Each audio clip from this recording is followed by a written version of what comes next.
Alright, so today I'm going to show you guys how to lift the back seats on the E400 wagon. Basically what you do is once you open the tailgate, you will see two handles. One of them which is lockable with the key. So you lift the handle up,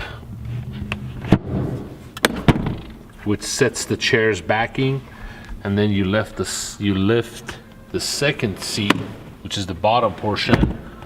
You slam it down, and these are the headrests that go up. And that is how you set up the back seats for kids, basically. And they have their own seat belts to lock themselves down. I hope this helps.